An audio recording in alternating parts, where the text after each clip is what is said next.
इस वीडियो में हम इन्वेस्टिंग के 5 स्ट्रैटेजी ऑफ मैक्सिमम रिटर्न के बारे में देखेंगे। ग्राहम ने यहाँ पर 5 स्ट्रैटेजी दिए हैं।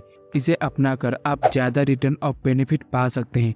First strategy, the defensive investor. Defensive investor को यहाँ मिनिमम एफर्ट की ज़रूरत होती है। ना तो यहाँ पर कोई रिसर्च करना है, ना ही ज़्यादा दिमाग लगाना है, ना ही ज़्यादा टाइम देना है।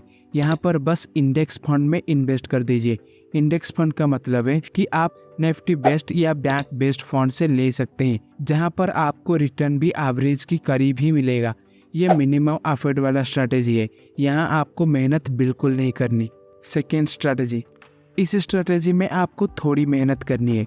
ये भी डिफेंसिव इन्वेस्टर के लिए ही है। इसमें ग्राहम कहते हैं कि आप ऐसी कंपनी में इन्वेस्ट कीजिए जिसे आप कम से कम रेवेन्यू $500 मिलियन का हो। अगर उससे कम रेवेन्यू का हो तो उसमें इन्वेस्ट मत कीजिए। उस कंपनी को लॉन्ग टर्म बोरिंग उसके नेटवर्थ एसेट से कम होना चाहिए। वो कंपनी पिछले 10 सालों में लगातार प्रॉफिटेबल होनी चाहिए। इसी के साथ वो लगातार डिविडेंड पे कर रही हो। इसी के साथ वो कंपनी ऐसी होनी चाहिए जो अपना मिनिमम ईपीएस 10 सालों के आधार पर 1/3 बढ़ा लेती हो, यानी 10 साल के अंदर 33 to 35 की ग्रोथ दे देती हो। ऐसी कंपनी पर आप इन्वेस्ट कीजिए। जब वो अपनी बुक वैल्यू के 1.5 टाइम नीचे चल रहे हो तभी आप इन्वेस्ट कीजिए। इस स्ट्रैटेजी को जब आप पोर्टफोलियो बनाएं तो आपको मिनिमम 10 और मैक्सिमम 30 स्टॉक्स आपके पास रहनी चाहिए। थर्ड स्ट्रैटेजी, इस स्ट्रैटेजी एंटरप्राइजिंग इन्वेस्टर के लिए है।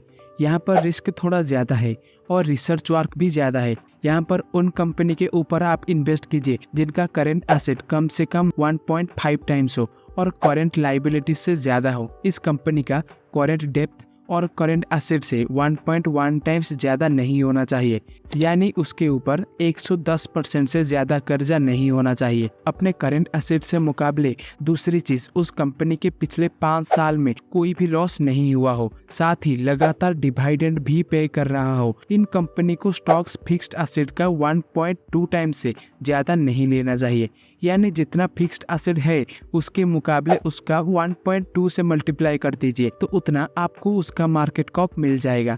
अगर आप इस स्ट्रैटेजी को फॉलो कर रहे हो तो आपको कम से कम 20 स्टॉक्स को अपने पोर्टफोलियो में शामिल करना चाहिए। फोर्थ स्ट्रैटेजी, ये स्ट्रैटेजी भी एंटरप्राइजिंग इन्वेस्टर के लिए ही है। ये हाई रिस्क और हाई रिवार्ड स्ट्रैटेजी है। यहाँ पर ग्राहम कहते हैं कि आपको ऐसी कंपनी में शेयर लेना चाहिए जो अपने नेटवर्थ एसेट वैल्यू के नीचे चल रहा हो। उसके नीचे उसका मार्केट कैप नहीं होना चाहिए। उसमें आप इन्वेस्ट कर सकते हैं, लेकिन ये ध्यान में रखें कि वो कंपनी पिछले 2 साल में लॉस में नहीं चल रहा हो। ये एक रिस्क स्ट्रैटेजी है, तो आपको कम से कम 30 स्टॉक्स अपने पोर्टफोलियो में शामिल करना चाहिए ताकि रिस्क कम और पोर्टफोलियो ज़्यादा हो। Fifth strategy, for situational investor. ये सिचुएशनल इन्वेस्टर के लिए ही है। यहाँ पर आपको रेगुलर रिसर्च नहीं करनी, आपको सिचुएशन पर नज़र रखनी है। ऐसी सिचुएशन जैसे किसी छोटी कंपनी को कोई बड़ी कंपनी खरीद रही है, ऐसी डील जनरली प्रीमियम प्राइस पर होती है। तो ऐसे में छोटी कंपनी के शेयर बहुत ज़्यादा बढ़ जाता है, तब आप छोटी कंपनी के शेयर ले सकते हैं। कोई ऐसी कंपनी जो लीगल ट्रबल में फंसी हो, कोई ऐसी कानूनी समस्या हो जो टेम्परेरी हो, ऐसी कंपनी को स्टॉक्स में ले सकते हैं। ग्राहम कहते हैं कि आपको सिचुएशनल इन्वेस्टमेंट कम करनी चाहिए।